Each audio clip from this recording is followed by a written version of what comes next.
ओम नमः शिवाय। जय भोलेनाथ, जय महाकाल। दोस्तों, आज का जो वीडियो है ये आप सभी लोगों के लिए बहुत ही ज्यादा विशेष होने वाला है। आप सभी को पता है श्राद्ध पक्ष, जिन्हें हम पितृपक्ष के भी नाम से जानते हैं, इनके बहुत ही पवित्र दिन चल रहे हैं। और आपके जो भी पितृ देवता होते हैं, इनका ले तीनों वाले उपाय से बहुत ही ज्यादा प्रसन्न होते हैं। आपके घर में जितने भी दोस्त होंगे, चाहे पितृदोष, चाहे कालसर्पदोष, चाहे वास्तुदोष, वो सारे दोष खत्म होंगे और आपके परिवार में खुशियां आएंगी। घर में धन संपदा वैभव हमेशा बढ़ता हुआ रहेगा। परिवार से क्लेश हमेशा के लिए खत्म हो जाएगा। पूज्य गुरुजी ने जैसा अपनी कथाओं में बताया, वैसा ही आपको बताने का संपूर्ण प्रयास करूंगा। मात्र थोड़े से आपको काले तिल को पीस करके 3 जगह चढ़ा देना है और आपके परिवार में हमेशा खुशियां बनी रहेंगी। इस पूरे वीडियो के अंदर हम 2 महाउपायों के बारे में बात करेंगे, जो न सिर्फ आपकी परेशानियों को हल करेंगे, साथ ही साथ आपके घर से पितृदोष, ग्रहदोष, जितने भी दोषी होंगे उनको खत्म करेंगे। सबसे पहले बात कर लेते हैं पहले वाले उपाय की तरफ।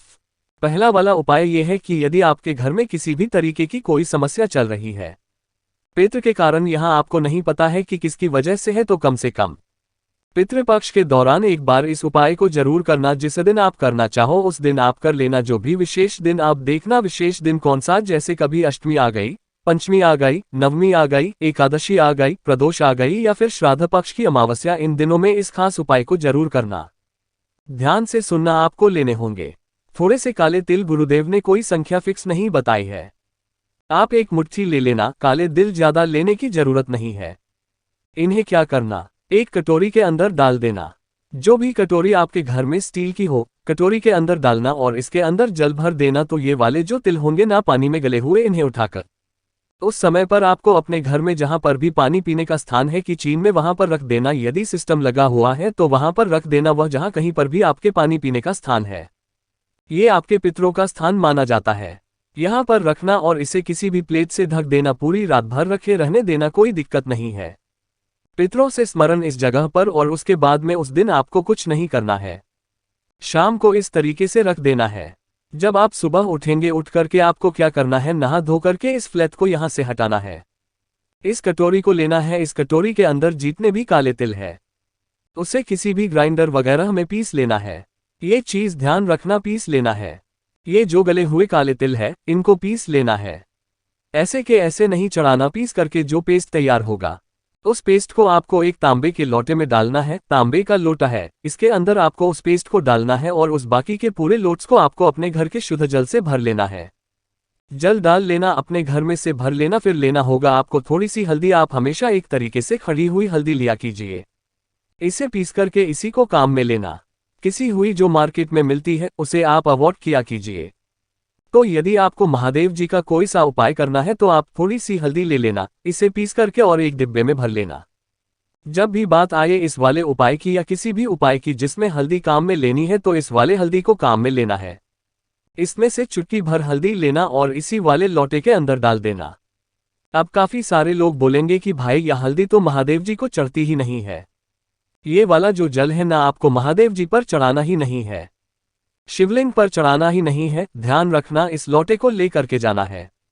आप सभी को पता है कि 3 वृक्ष पितरों के तुल्य होते। पहला पीपल का वृक्ष, दूसरा वट का वृक्ष और तीसरा माता पार्वती के अश्रुओं से पैदा हुआ बेल का पेड़। सबसे पहले आपको जाना है कहां पर, पीपल के पेड़ के पास। यहां पर आपको उसी लोट्स में से थोड़ा सा जल जो है समर्पित करना होगा। किनके नाम से? पिपलेश्वर महादेव जी के नाम से। पिपलेश्वर महादेव जी के नाम से समर्पित करना यहां कर दिया। फिर बाकी का थोड़ा सा जल जो बचेगा, उसे आपको वट वृक्ष के नीचे, जिसे बरगद का पेड़ भी कहा जाता है, इसमें समर्पित करना के श्वर महादेव जी के नाम से, बट महादेव जी के नाम से यहां समर्पित करना। और जो बाकी का थोड़ा सा जल बचा है, जो जितना भी अब बचा हुआ है, वो पूरा का पूरा आपको समर्पित करना होगा। बेलपत्र पेड़ के नीचे जब आप यहां पर समर्पित करोगे, तो आपको माता पार्वती और भगवान शिव जी का दोनों का स्मरण करना है। आपको बाकी का सारा जो है ना, यहां पर समर्पित कर देना है। इस उपाय के बाद में आपके घर से जितने भी दोषी होंगे ना, वो सारे खत्म होंगे। दूसरा, आपके परिवार में धन संपदा हमेशा बढ़ती हुई रहेंगी। यदि आपके परिवार में धन संपदा नहीं बढ़ रही है, एक जो सिचुएशन की कंडीशन आती है, यदि वो आ चुकी है, तो आपके परिवार की अब से उन्नति होने लगेगी। श्रद्धा पश्चिम पितृपक्ष के दौरान मात्र एक बार इस उपाय को करना। ये हो गया पहला उपाय। अब बात कर लेते हैं दूसरे वाले उपाय की तरफ कि यदि आपके परिवार में किसी भी पंडित ने या किसी ने भी कुछ भी बोल दिया कि भैया आपके घर में पितृदोष है जिसकी वजह से आपके परिवार में हमेशा समस्याएं आती ही रहती है, तो ज्यादा कुछ नहीं करना, घबराना नहीं है। गुरुदेव ने कहा आपको क्या करना है, मात्र एक चावल का दाना अक्षत लेना है। मैं पहले भी इस उपाय को बता चुका हूँ। अक्षत एक चावल का दाना लेना, अपनी हथेली पर आपके घर पे जहाँ कहीं पर भी पानी पीने का स्थान, मक्का या आरोप वहां जाना, अपने हाथ की उंगलियों को इससे टच करवा देना। जो चावल का दाना है वो आपके हाथ में ही रहना चाहिए। 5 बार आपको बोलना है। जो सुविधा है ना माता पार्वती की, नानी का नाम और माता पार्वती की।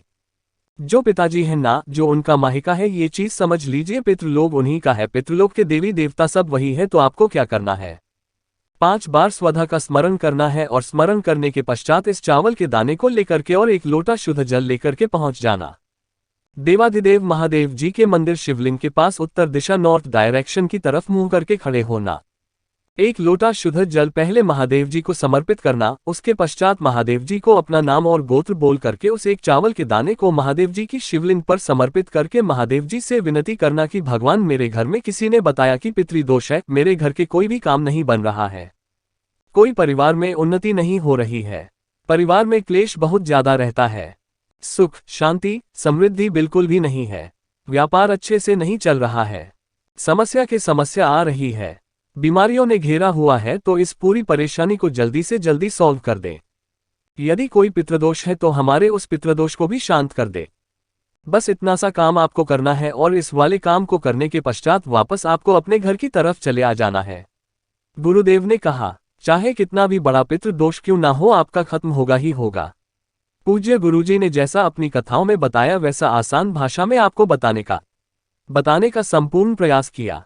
आशा है कि आज की इस प्रस्तुति में बताई गई जानकारी आपको अच्छे से समझ आ गई होगी। वीडियो अच्छा लगा हो तो एक लाइक अवश्य कर दें। धन्यवाद वीडियो के अंत तक बने रहने के लिए।